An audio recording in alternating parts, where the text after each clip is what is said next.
The absolute worst part of being a plant parent. These little whores. But it's worth it. Look at all that new growth. So cute.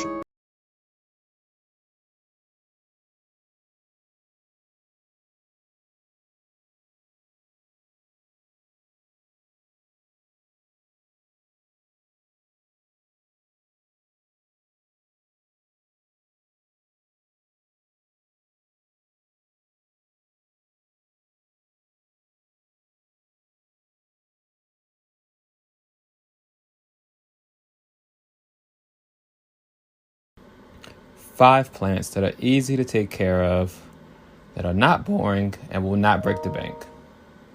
Philodendron micans. Fast growing, keep the soil moist, and just bright and direct sunlight. Monstera adansani just need to keep the soil moist, does not need much light, and is fast growing.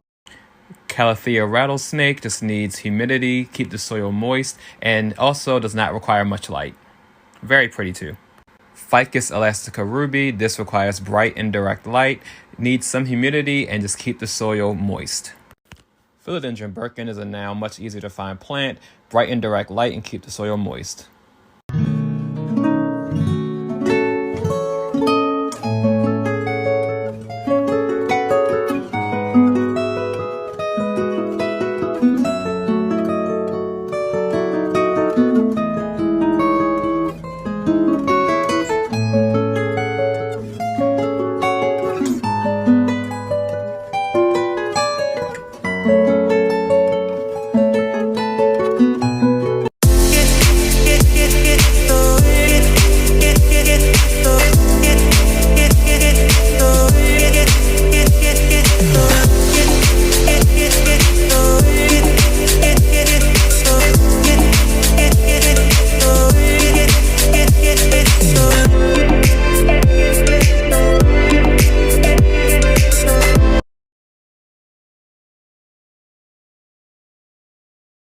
Not only did I learn that you can freeze your candle, and just flip it over, hit it, and it comes out easy like that, and then you can just plop it into your candle wax melter, but also these containers from Bath & Body Works fits 4-inch pots perfectly.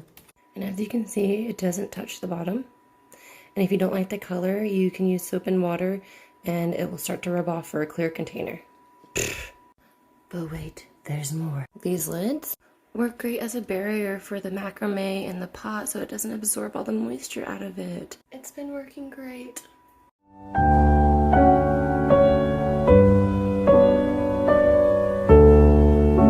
I'm falling and I can't turn back.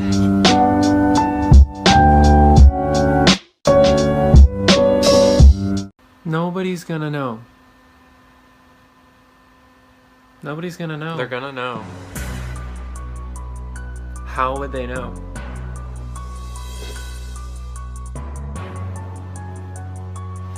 How would they know? How would they know? I can't. I can't. Oh my god!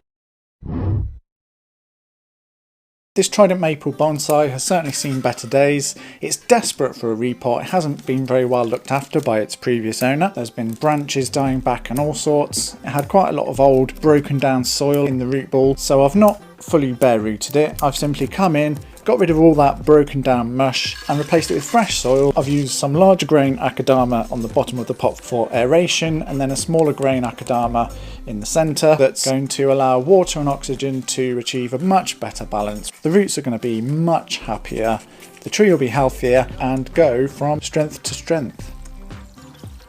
Have you ever had to pass up a cute planter because it doesn't have drainage holes? I'll show you how to make them. It's really easy. You'll need a power drill, some water, and the right drill bit. For terracotta and ceramic, a lot of people use these glass and tile drill bits, and that's okay. They just take forever and you don't have many options for hole sizes. I use diamond tipped hole saw bits. They're a lot faster and they come in a larger variety of sizes. I got my set from Amazon. Okay, now that we have the right drill bit, let's lock it in and pour water on the surface of the pot. The water keeps your drill bit cool and prevents it from overheating. You'll want to come in at an angle to create create a groove in the ceramic. Once you've created the groove, you're going to slowly move your drill perpendicular to the pot. If you skip this step and come in perpendicular first, your drill's going to slide everywhere, making it more difficult to create your hole. Now add water as needed and continue drilling. And remember, gentle pressure only. Let the drill do the work. You don't want to be pushing down so hard that when you finally break through, you either injure yourself or you break your pot. And we're done. Once you get the hang of it, the process should take you less than 5 minutes. Quick tip, if you want an exact hole in the center, just mark it before you start drilling. And if you have any tips, share the love and write them in the comment section. Bye!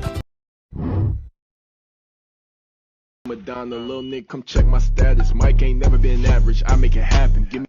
Judging by the texture and color of the stem, it looks like your plant is long gone. Sorry about your loss. Next time, don't water your cactus so much. And give it plenty of light. Hey guys, welcome back to Plant Talk. How the hell do you keep these alive? Don't overthink it. Native to Southwest Africa, these plants in the wild are actually ground cover plants. So they love being dry. They love lots of bright and direct light. And if their grow points get the chance to be by a potting medium, they'll grow new roots. Make sure you have lots of light, only water them when they've shriveled, and watch them grow. You might even get them to flower. Hope that helped.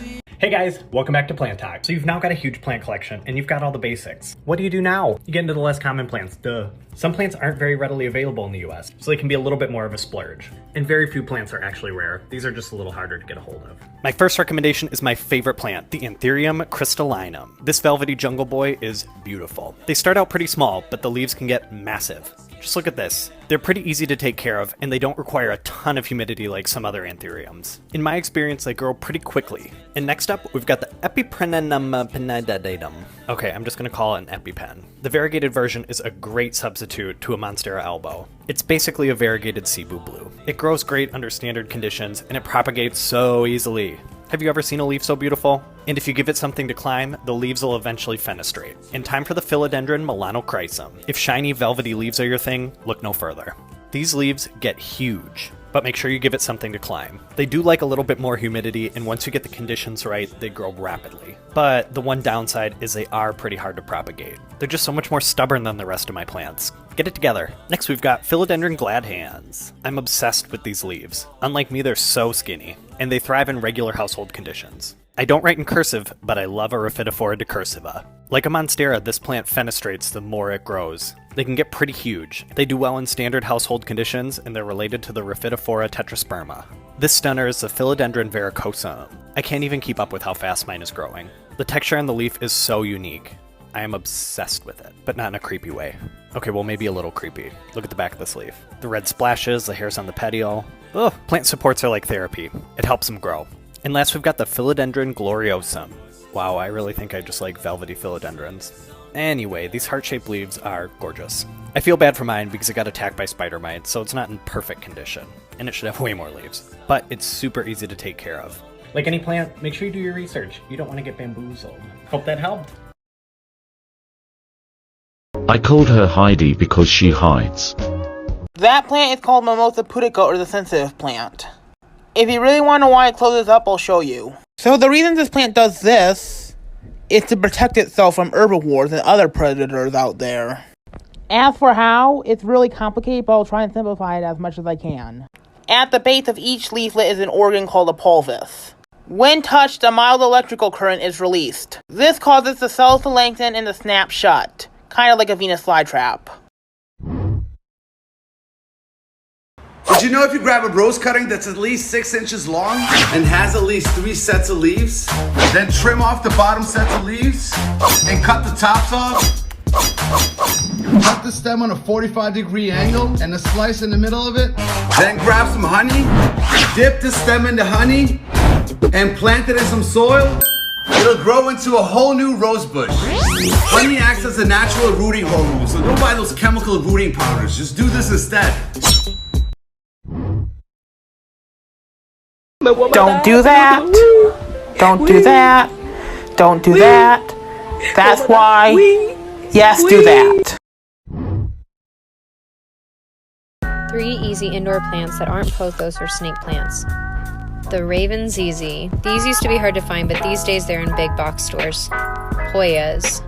If you like vining plants, flowers, and colorful foliage, these are for you. I'm super excited because the new growth came in pink and white. Rhaphidophora tetrasperma. These babies can grow like a fucking weed. So if you want to see a lot of growth, these are for you.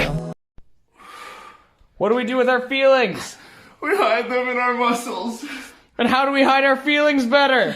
We get bigger muscles. Today, Mom's gonna show us how she plants longing, aka dragon eye. Let's get started. First, we'll need a seed. This will do. You need topsoil, right? And you put the seed in here, right here. Okay, done. You water them like that. Make sure your pot has drainage holes. 1 week later, like this. And 6 months later, like this. And a couple years later, like this. And you're done.